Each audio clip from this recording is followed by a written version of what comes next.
الحمد لله وحده والصلاة والسلام على من لا نبي بعده وعلى آله وأصحابه الذين أوفوا عهده. أما بعد فأعوذ بالله من الشيطان الرجيم. بسم الله الرحمن الرحيم. شهر رمضان الذي أنزل فيه القرآن صدق الله العظيم. مولاي صل وسلم دائما أبدا على حبيبك خير الخلق كلهم محمد سيد الكونين والثقلين والفريقين من عرب ومن عجم. مولاي صل وسلم دائما أبدا على حبيبك خير الخلق كلهم. فإن من جودك الدنيا وذرتها ومن علومك علم اللوح والقلم. مولاي صل وسلم دائما أبدا على حبيبك خير الخلق كلهم. ورضيت بالله ربا وبالإسلام دينا وبمحمد صلى الله عليه وسلم نبيا ورسولا. بلغ الأولى بكماله كشف الدجى بجماله حسنت جميع خصاله. صلوا عليه وآله وأصحابه وسلموا تسليما كثيرا كثيرا كثيرا. تمام تعریفیں اللہ رب العالمین جل سبحانہ و تعالی کے لیے خاص ہیں، جو ہم سب کا مالک بھی ہے اور ہمارا خالق بھی. وہی معبود حقیقی ہے، وہ وحدہ لا شریک ہے، کوئی اس کا شریک نہیں. سجدہ عبادت کا ہو یا محبت کا، عقیدت کا ہو یا عشق کا، سجدہ صرف میرے اللہ کی ذات کے لیے جائز ہے. میرے اللہ کے علاوہ کسی اور کے لیے سجدہ جائز نہیں ہے. کائنات ارض و سما کے ہر ذرے کے بدلے میں تا قیام قیامت بغیر کسی وقفے کے اربوں خربوں کے حساب سے لگاتار درود و سلام آقا نامدار مدنی تاجدار فخر دو عالم امام الانبیاء خاتم المرسلین سرکار مدینہ راحت قلب و سینہ صلی اللہ علیہ وآلہ وسلم کی ذات پاک پر، کہ جن کے صدقے میں اللہ جل سبحانہ و تعالی نے آج کا یہ مبارک بابرکت عظمتوں والا دن ہماری زندگیوں میں ایک مرتبہ پھر ہمیں نصیب فرمایا. ذی وقار محترم اور محتشم سامعین، اللہ جل سبحانہ و تعالی کا ہماری جانب آیا ہوا مہمان رمضان المبارک اپنی مہمانی کی تمام شانیں ہمیں دکھلاتا ہوا اپنے سفر کو سمیٹتا جا رہا ہے، اور اب اس کا سفر صرف ایک ہفتے پر محیط رہ گیا ہے. آج انتہائی رنجیدہ دل کے ساتھ آنکھوں کو پوری قوت کے ساتھ تھامتے ہوئے یہ کہنا پڑتا ہے کہ یہ رمضان المبارک کا جمعۃ الوداع ہے. وداع کا لفظ پورے جسم میں ایک عجیب کیفیت بکھیرتا ہے.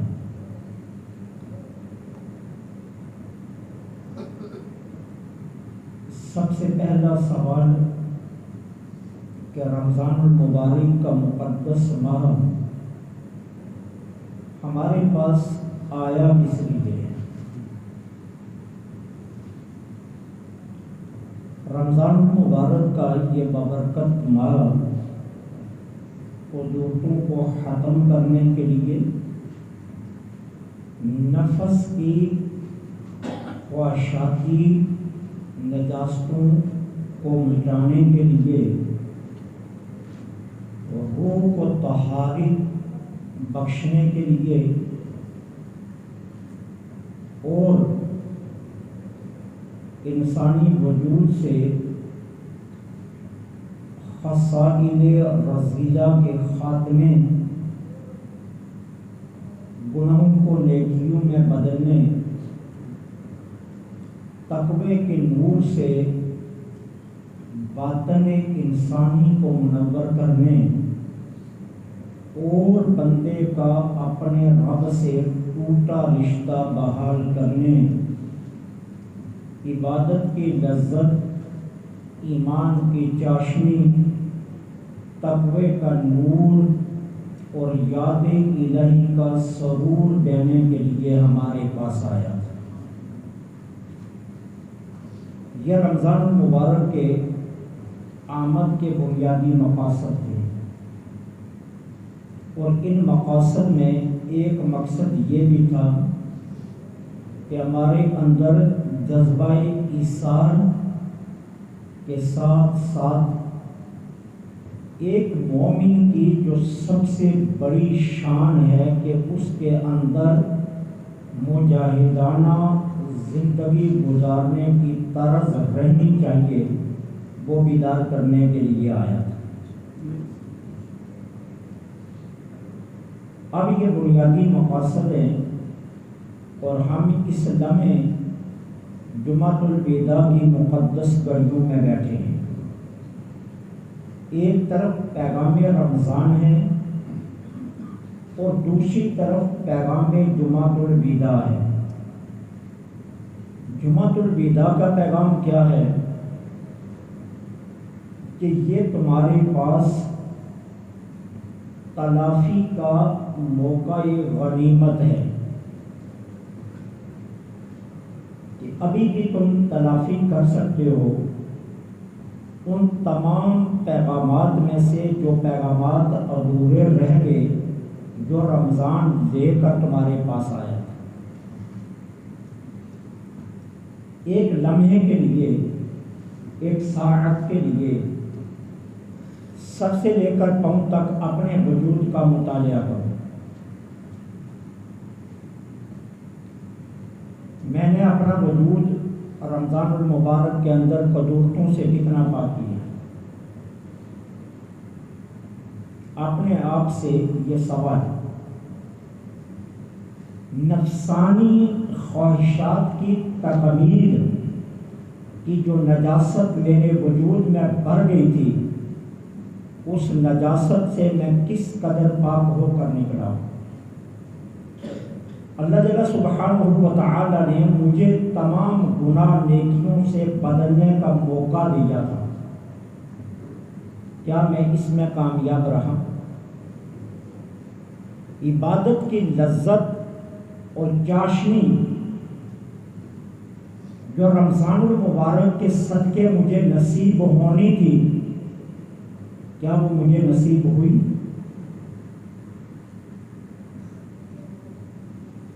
تقوی کا جو نور میرے باطن کو منور کرنا تھا، کیا میرا باطن اس سے منور ہو سکا؟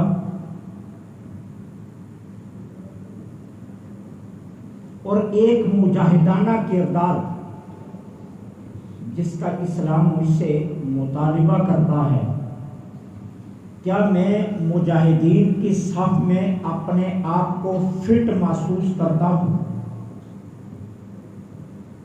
یہ سوالات ہم نے اپنے آپ سے کرنے، اور پھر با زندہ ضمیر ان سوالات کے جوابات پوچھنے۔ کہیں ایسا تو نہیں کہ کہ میں اس انتظار میں ہوں کہ رمضان ختم ہو جائے تو پھر میں فریب شروع کر دوں، رمضان ختم ہو جائے تو مسجد سے میرا رشتہ پھر ٹوٹے، رمضان المبارک ختم ہو جائے تو میں جھوٹ کی دنیا میں پھر قدم رکھوں۔ کہیں ایسا تو نہیں کہ میں نے اپنے پاؤں کے نیچے بہت ساری خواہشات کو دبا رکھا ہے اور اس انتظار میں بیٹھا ہوں کہ رمضان ختم ہو جائے اور میں پاؤں اٹھاؤں اور خواہشات مچلنے لگیں۔ اگر جوابات یہ ہیں تو پھر اس کا مطلب ہے کہ ہم ناکام ترین ٹھہرے۔ رمضان ہمیں حقوق اللہ اور حقوق العباد پر معیاری تکمیل کا درس دیتا ہے، اور رمضان ہمیں نفس کی چاکری کا حکم دیتا ہے کہ ہم کھلی آنکھوں سے پورے حواس کو قائم کر کے اپنے نفس کی چاکری کریں کہ جس کی لامتناہی خواہشات نے ہمیں ہمارے کریم رب سے دور کر دیا تھا، کیا ہم پھر اس سے دوستی نبھانے کے لیے تیاریاں تو نہیں کر رہے؟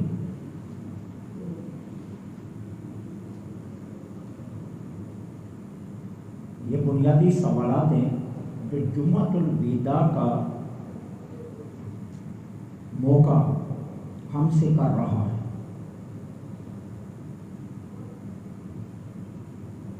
ہم نے اس رمضان المبارک کے اندر اثار کا جذبہ اپنے اندر کتنا پیدا کیا؟ اثار اس کا نام نہیں ہے جس کو ہم اثار سمجھتے ہیں، ہماری سوچوں سے بالا کا نام اثار ہے۔ 5 لاکھ 10 لاکھ بچا کر 10,000 دینا اور پھر کہنا میں نے اثار کیا، اثار اس کا نام نہیں۔ اثار کس کا نام ہے؟ علی المرتضیٰ رضی اللہ تعالی عنہ گھر تشریف لائے، پوچھا گھر میں کچھ کھانے کے لیے ہے؟ شہزادی کونین نے جواب دیا 3 دن سے گھر میں فاقے ہیں۔ اب آپ کے ذہن میں ایک سوال اٹھے گا، علی المرتضیٰ کو پتہ نہیں میرے گھر میں 3 دن سے فاقے ہیں؟ علی المرتضیٰ کو بھی پتہ ہے میرے گھر میں 3 دن سے فاقے، لیکن یہ خیال لے کر آئے کہ شاید آج کچھ میرے گھر میں آ گیا ہو۔ جواب جب نہیں میں ملا تو ایک یہودی کے پاس چلے گئے اور کہا اگر تم چاہو تو میں تمہارے باغ کے پودوں کو پانی لگا دوں اور تم مجھے اس کے بدلے میں اجرت دے دیں۔ یہودی نے کہا ٹھیک ہے۔ علی المرتضیٰ باغ میں پانی لگانے لگے، ڈپٹی مکمل کی تو یہودی نے 3 کلو کھجوریں بطور اجرت دے دی، بازار میں لے آئی، انہیں بیچا، پیسوں سے جو خریدے اور کر لیا۔ شہزادی کونین نے اپنے ہاتھوں سے چکی چلائی اور جو پیسے اور 4 روٹیاں تیار کی گئی۔ اب گھر کے سارے افراد مل بیٹھے، دسترخوان سجا کھانے لگے تو دروازے پر دستک ہوئی، اے نبی کی اہل بیت، میں ایک بھوکا ہوں، کیا تمہارے در سے مجھے کھانا مل سکتا ہے؟ میں آپ کو اثار سمجھانے لگا۔ دروازے پر دستک دینے والا ایک ہے، 3 نہیں، 4 نہیں، 5 نہیں، 6 نہیں، ایک فرد ہے۔ ایک روٹی اس کو دی جاتی اور 3 روٹیاں خود گھر میں استعمال کر کے گزارا کیا جا سکتا تھا، لیکن نہیں، 4 روٹیاں اٹھائی گئی اور 4 کی 4 روٹیاں اس بھوکے کو دے دی گئی۔ اثار اس کا نام ہے۔ اثار کس کو کہتے ہیں؟ اپنے وجود پر دوسروں کو ترجیح دینا۔ اثار اس کا نام نہیں ہے اپنا دسترخوان فل سجا لینا، اپنے لیے بے شمار دولت اکٹھی کرنا اور اس میں سے پھر 2-4 ہزار غریب کو دے کر کہنا میں نے ایسا کیا. اپنے وجود پر دوسرے کو ترجیح دینے کا نام ایثار ہے. میدان جنگ ہے، ایک زخمی صحابی گرے، آواز لگائی العطش، میں پیاسا ہوں پانی پلاؤ. ڈپٹی پر مامور صحابی نے کٹورا پانی کا بھرا اور بھاگا. جب اس کے پاس پہنچا تو اتنی دیر میں دوسرا بھی گھوڑے سے زخمی ہو کر گر رہا چکا تھا اور وہ بھی کہہ رہا تھا العطش العطش. کہا مجھے چھوڑ دو، اگلے کو پلاؤ، شاید اسے زخم زیادہ گہرے لگے. دوسرے کے پاس جب پہنچے پانی کا کٹورا لے کر تو گھوڑے سے تیسرا زخمی ہو کر گر چکا اور وہ بھی العطش العطش کی آوازیں لگا رہا. اب دوسرے نے کہا شاید وہ کھائل زیادہ ہو، اس لیے مجھے چھوڑو، اسے پہلے پانی پلاؤ. تیسرے تک جب کٹورا پانی کا پہنچا تو تیسرے کی جان اللہ کے سپرد ہو چکی تھی. پلٹ کر دوسرے کے پاس آئے تو وہ بھی اپنی جان دے چکے تھے. پہلے کے پاس پلٹ کر آئے تو وہ بھی اپنی جان دے چکے تھے. کٹورا بڑا ہوا دربار رسالت میں لوٹ آیا تو میرے آقا نے کٹورا پانی کا دیکھا تو پوچھا کیا کیا؟ کہا پہلے کے پاس گیا دوسرے کو ترجیح دے دی، دوسرے کے پاس گیا تیسرے کو ترجیح دے دی. پلٹ کر جب واپس آیا تو تینوں جام شہادت نوش کر چکے تھے. میرے آقا کی آنکھیں چھم چھم برسنے لگی. کہا ایثار کی وہ مثال چھوڑ کر گئے ہیں کہ کائنات پھر ایسی مثال دینے سے قاصر رہے گی، لیکن میں اللہ کا شکر ادا کرتا ہوں تینوں میرے حوض کوثر پر رب کے دستے قدرت سے پانی پی رہے ہیں. ایثار اس کا نام، جس کہانی کو ہم ایثار کہتے ہیں نا، اس کا نام ایثار نہیں ہے. ہم اپنے لیے سب کچھ رکھنے کے بعد پھر کچھ کسی غریب کو دینے کو ایثار کہتے ہیں. میں دیکھتا ہوں لوگ غریبوں کو ڈھونڈتے پھرتے ہیں. جو دامن پھیلائی غریب اسی کو ہی نہیں کہا جاتا. جو مسجد کے دروازے پر کھڑا ہو کر صدائیں لگائے غریب اس کو نہیں کہا جاتا، وہ بھی غریب ہے. لیکن جو عزت نفس کو مجروح ہونے سے بچانے کے لیے خاموشی سے سر چھپا کر خشک روٹی پر گزارا کر رہا ہے، کبھی اس کی بھی تو خبر لے لیا کرو.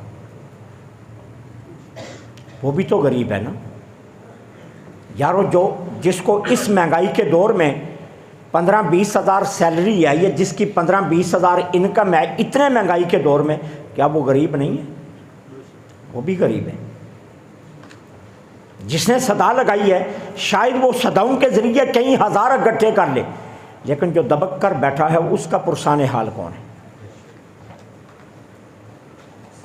جو سر چھپا کر بیٹھا اس کا پرسان حال کون ہے؟ جو عزت نفس بچا کر ہاتھ نہیں پھیلا رہا اس کا پرسان حال کون ہے؟ اگر وہ اپنی عزت کی خاطر سسک کر دوائی کے بنا مر گیا، یا اس کے بچے تمہارے بچوں کے جسم پر مہنگے لباس دیکھ کر ان کی سرد آئیں نکل آئیں، تو اس کا جواب قیامت کے دن کون دے گا؟ پھر کون جواب دے ہوگا؟ اس لیے میں آپ کی خدمت میں یہ بتانا چاہتا ہوں کہ ایثار رمضان ہمیں دیتا ہے. تو جمعۃ الوداع ہمارے سامنے یہ سوال رکھ رہا ہے کہ میں آیا تھا، رمضان کہتا میں آیا تھا تمہارے اندر مجاہدانہ کردار پیدا کرنے کے. اپنے آپ سے پوچھو میں جانے لگا ہوں، تم مجھے کہہ رہے ہو کہ میں الوداع ہو رہا ہوں. اپنے آپ سے پوچھو میں جس مقصد کے لیے آیا تھا وہ مقصد حل ہوا؟ کیا تمہارے اندر عبادت کا وہ جذبہ بیدار ہو گیا کہ اب باقی 11 مہینے تم اپنے رب کو نہیں بھولو گے؟ تمہارا ماتھا رب کے سوا کسی اور کے آگے نہیں جھکے گا. تم 5 وقت اللہ کی جانب سے بلند صدا اسے غور سے سن کر آؤ گے؟ یہ سوال اپنے آپ سے کرو.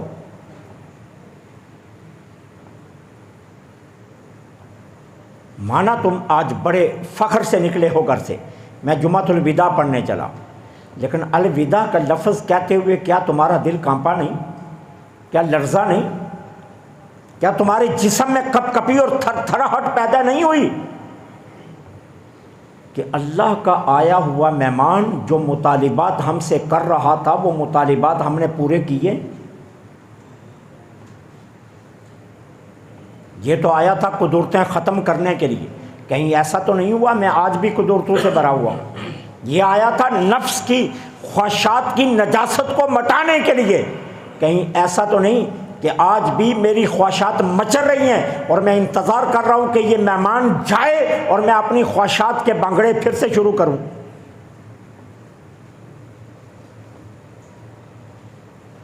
یہ آیا تھا میرے اندر تقوی کا نور لانے کے لیے، کہیں ایسا تو نہیں ہوا کہ میں نے رمضان المبارک کی توہین کر کے تقوی کا نور لینے کے بجائے اپنے باطن کے اندر مزید اندھیرا پیدا کر دیا؟ یہ سوالات ہیں جو جمعۃ الوداع ہمارے سامنے رکھ رہا ہے۔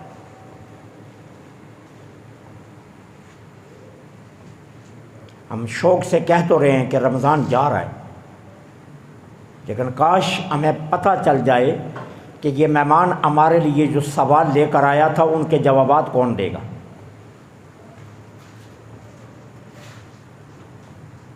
ہمارے اندر مجاہدانہ کردار پیدا ہوا، اثار پیدا ہوا، تقوی کا نور پیدا ہوا، ایمان کی حلاوت پیدا ہوئی، عبادت کی چاشنی کا ذوق ہمیں ملا یا نہیں ملا، اور اثار کے جذبوں سے ہم سرشار ہوئے یا نہیں ہوئے؟ یہ سوالات ہیں جس کے جوابات ہم نے دینے ہیں، کسی اور نے نہیں دینے، اور اللہ کریم یہ جوابات ہم ہی سے لے گا، کسی اور سے نہیں لے گا۔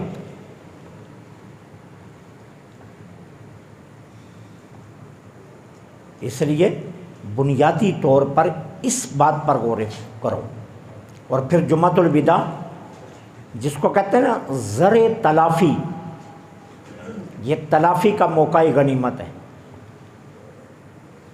کہا جا رہا ہے میرے بندے آج میری رحمت پورے عروج پر ہے، تو نے پورا رمضان ایسے گزار دیا نا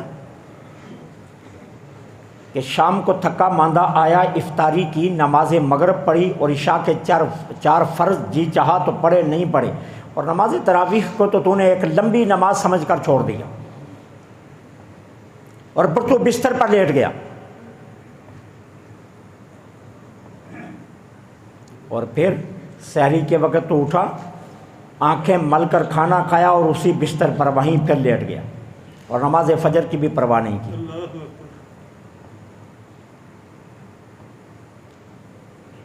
تو ہار گیا نا، میں کریم ہوں، میں نہیں ہارا۔ میں نے رمضان المبارک کے آخری جمعہ میں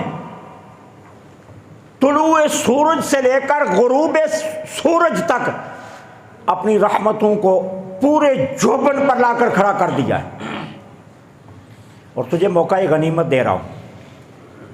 اپنی ذات سے سوال کر اور ان جوابات کو ڈھونڈ، اور اگر تجھے جوابات نفی میں آ رہے ہیں تو پھر کیا کر، یہ دن تیرے لیے زندگی کا انقلابی دن بن سکتا ہے۔ آج ہی فیصلہ کر لے،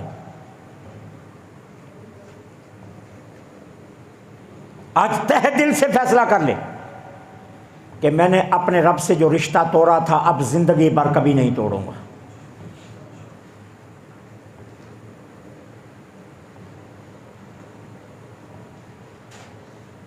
بہت خواہشات کی تکمیل کر لی، بہت مان لیا اپنے نفس کی باتوں کو۔ اس نے کہا تیرا گھر بہت خوبصورت ہونا چاہیے، بنا لیا۔ اس نے کہا تیرے پاس عالیشان گاڑی ہونی چاہیے، لے لی۔ اس نے کہا تیرا لباس عمدہ ہونا چاہیے، پہن لیا۔ لیکن اب فیصلہ کر رہا ہوں اپنے آپ کو بدل کر رکھ دوں گا۔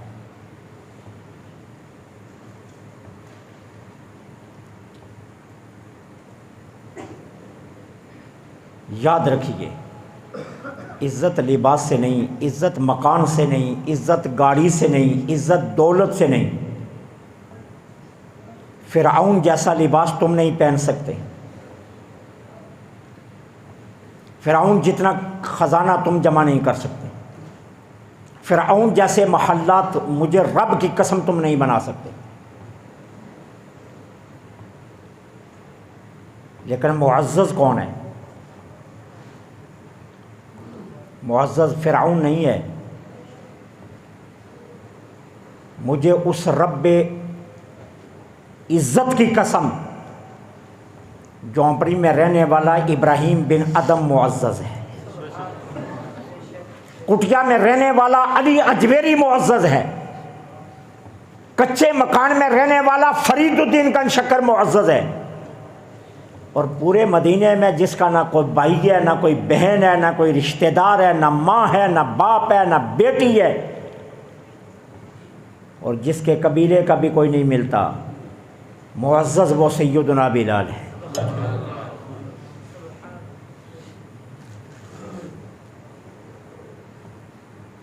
معزز بننا ہے نا، تو پھر بنو معزز. عزت کردار سے آتی ہے، عزت دولت سے نہیں آتی. کمینے کی تینوں جیبوں میں 1 کروڑ روپیہ ڈال دیں تو وہ معزز ہو جائے گا، کمینہ تو کمینہ ہی رہے گا. اور یارو اگر جیب میں 1 کھوٹا سکہ بھی نہ ہو لیکن پیشانی سے سجدوں کا نور جھلک رہا ہو تو اس جیسا کون اور ہوگا؟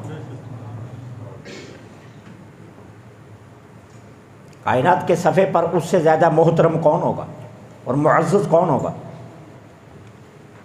جمعۃ الوداع ہمیں یہی سبق دے رہا ہے کہ تم فخر سے نہ کہو رمضان جا رہا ہے، تمہارے دل کانپ جانے چاہیے الوداع کا لفظ بولتے ہوئے.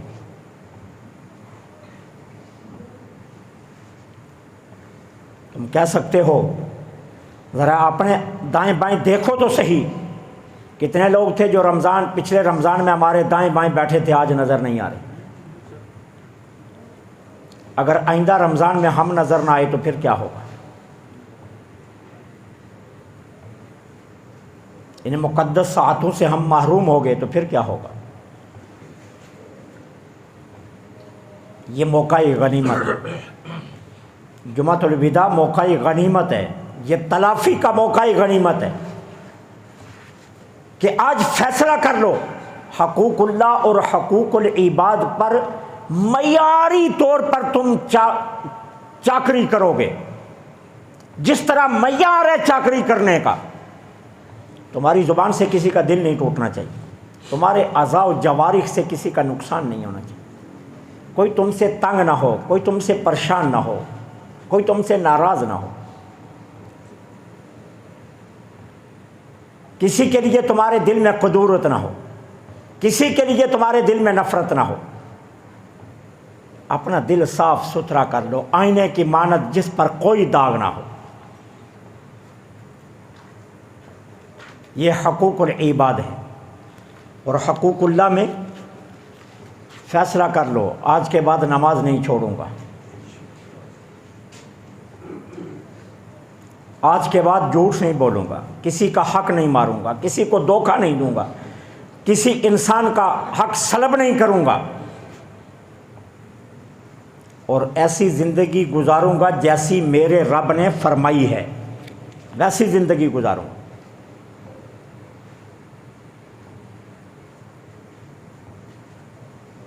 میرے قرب و جوار میں کوئی غریب سسکے گا نہیں، کوئی مرے گا نہیں، کوئی پریشان نہیں ہوگا، کوئی اپنی غربت کے ہاتھوں تنگ نہیں ہوگا. اگر میرے کانوں تک خبر پہنچ گئی تو میں فوراً اس کی امداد کے لیے پہنچ جاؤں گا.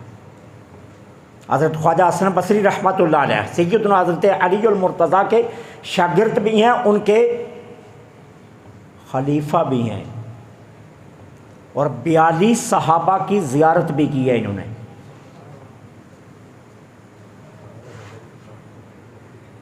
اپنے گھر سے 10 گھر دور ایک غریب رہتا تھا، پتہ چلا اس کے گھر کھانا نہیں پک رہا،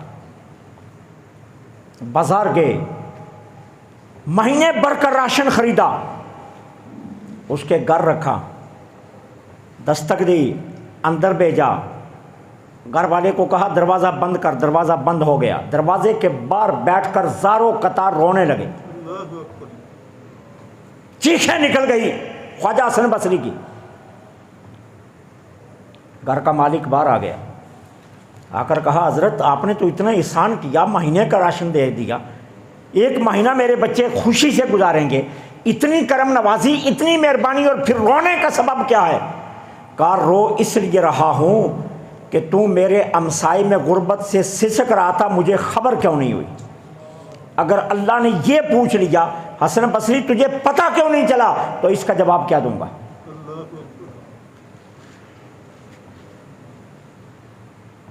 حقوق العباد پر معیاری چاکرداری۔ رمضان ہمیں یہ درس دے رہا ہے، یہ سبق دے رہا ہے۔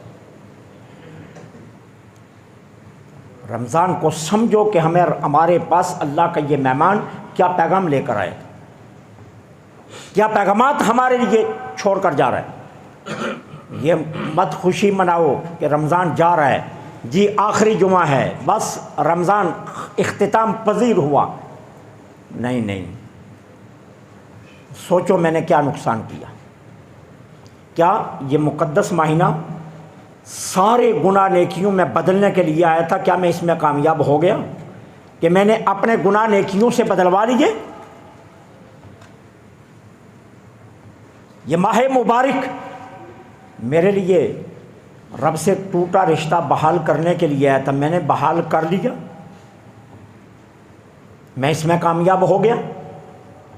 یہ مجھے اثار کا سبق پڑھانے آیا تھا۔ کیا اگر مجھے فیصلہ کرنا پڑے کہ یہ 10 لوگ میری گلی میں غریب رہتے ہیں، میں 10 کے 10 کو اپنے پر ترجیح دوں گا، کیا میرا نفس قبول کرے گا اس بات کو؟ یہ سوال اپنے آپ سے کیجیے، میرا نفس اس کو قبول کرتا ہے؟ جواب ہاں میں ملا تو سبحان اللہ، سر سجدے میں رکھ کے اپنے رب کا شکر ادا کیجیے کہ رمضان جس مقصد کے لیے آیا تھا میں اس میں کامیاب ہو گیا۔ اور اگر جواب نفی میں آیا تو پھر اب موقع غنیمت ہے، سچی توبہ کر کے پھر سے اپنا ٹوٹا ہوا رشتہ بحال کر لیجیے۔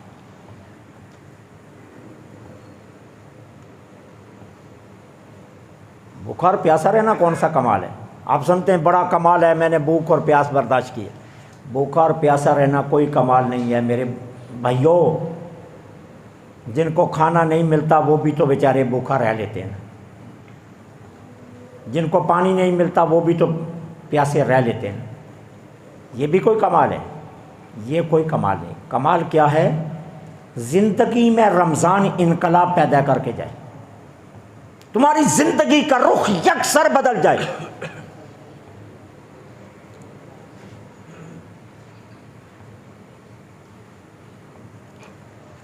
سحری کے وقت اٹھنے کی لذت تمہیں اتنا محظوظ کرے کہ باقی 11 مہینے اگر سحری کے وقت تمہاری آنکھ نہ کھلے تو تم تڑپ جاؤ،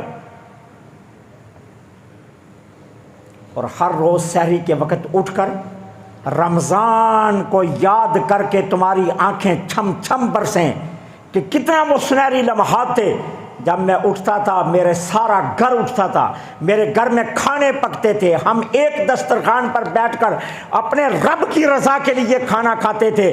اب 11 مہینے اپنی مرضی کے لیے کھانا کھا رہا ہوں۔ وہ کتنا مقدس مہینہ تھا جب رب کے لیے میں کھانا کھایا کرتا تھا۔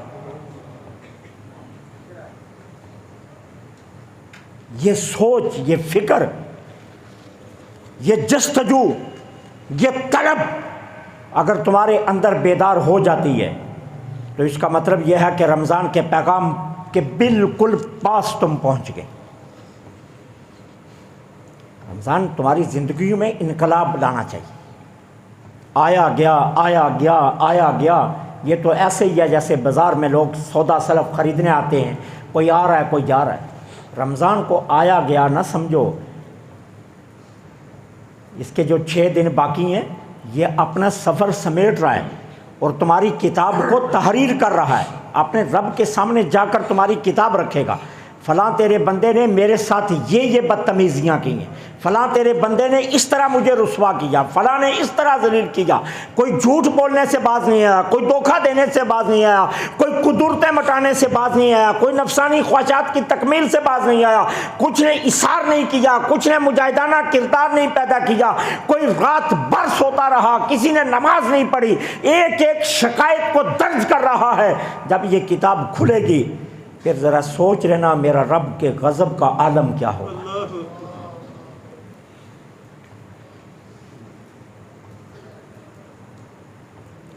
رمضان رمضان رمضان پیغام انقلاب ہے کہ تمہاری زندگیاں بدلتی ہیں یا نہیں بدلتی، تمہاری زندگیوں میں انقلاب آتا ہے یا نہیں آتا، نفس کے بندو اللہ کے بندے بنتے ہو یا نہیں بنتے، روٹی اور پیسے کے بندو تمہارے اندر مجاہدانہ کردار پیدا ہوتا ہے یا نہیں ہوتا۔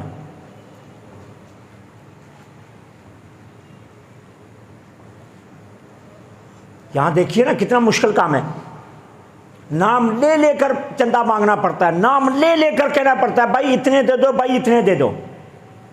میرے آقا کریم مسجد نبوی میں بیٹھے ہیں، مجاہدانہ کردار کے لوگوں کا کردار دیکھیے، فرمایا بھائی غزوے کے لیے، جنگ کے لیے چندہ چاہیے۔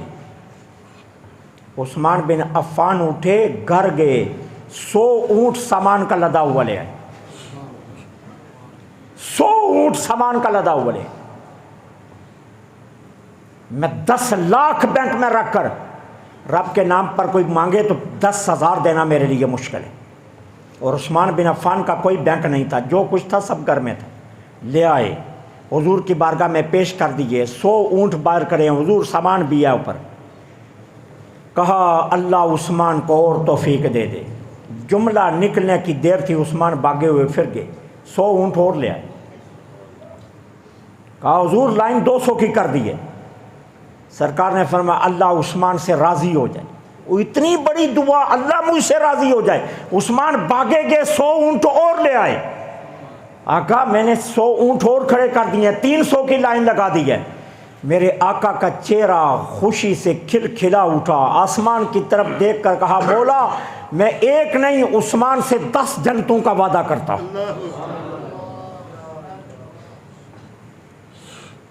رمضان ہم سے اس طرح کا مطالبات کرتا ہے، رمضان چاہتا ہے تمہارے اندر یہ مجاہدانہ کردار ہونا چاہیے، یہ مجاہدانہ کردار۔ میرے پاس 2 پلاٹ ہیں، میں نے پیسے جوڑے ہوئے تیسرے پلاٹ کے لیے، ٹھیک ہے۔ اب اگر اس سے میں مسجد والوں کو یا مدرسے والوں کو ₹1,00,000 دے دوں تو میرا تو عید کے فوراً بعد سودے سے ₹1,00,000 کم ہو جائے گا، میں سودا کیسے کروں گا؟ لہٰذا فیصلہ کیا ہے، 10,000 دے دیتا ہوں، اس پر گزار ہو جائے، اور فخر سے باہر جا کر کہتا ہوں 10,000 دیا۔ اوہ اللہ کے بندو، رمضان ہم سے کیا کہتا ہے؟ خواہشات کو پاؤں کے نیچے رکھو، چکی کے دونوں پڑوں کی طرح مسل کر رکھ دو، اور کیا ہے تمہارے دل سے صدا ہے میرا رب جان مانگے جان دوں گا، مال مانگے مال دے دوں گا۔ رمضان یہ مطالبات کرتا ہے۔ آئے گئے رمضان کی کہانی نہ رکھا کرو، اپنے آپ کو بدلو، رمضان کو پیغام انقلاب سمجھو۔ اللہ چاہتا ہے کہ 1 مہینے کی مشق تمہاری زندگی کا رخ بدل کر رکھ دے، تم یکسر اتنے افضل ترین انسان بن جاؤ کہ کائنات کے صفحے پر تم معزز ٹھہرو۔ جن چیزوں کو عزتیں ہم دیتے نا، جو نام ہم نے رکھے ہوئے ہیں، ذات پات نسل برادری کاروبار ٹھاٹ باٹ رہن سہن، یہ ساری چیزیں میدان معاشر میں اللہ واپس لے لے گا، ایک چیز بھی نہیں ہوگی، اور پھر پوچھے گا بتا آج تو عزت والا ہے یا کوئی اور عزت والا ہے؟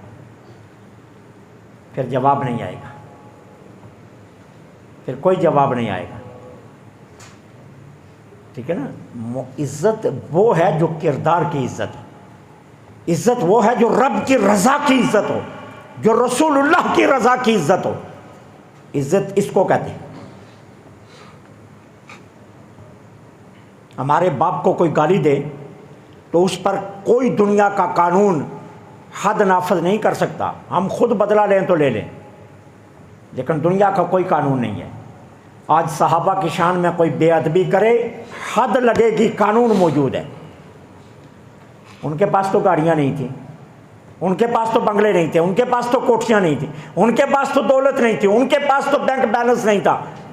وہ تھے جو ایک کھجور لاتے تھے مسجد نبوی میں افطاری کے وقت، کھانے لگتے، کھجور کو توڑتے، خیال آتا گھر میں سحری کے لیے کچھ نہیں ہے، منہ میں رکھتے، ایک لمحہ کے لیے چوستے، اوپر سے پانی پی کر کھجور کو واپس نکال لیتے اور جیب میں ڈالتے کہ سحری اسی کھجور سے کروں گا.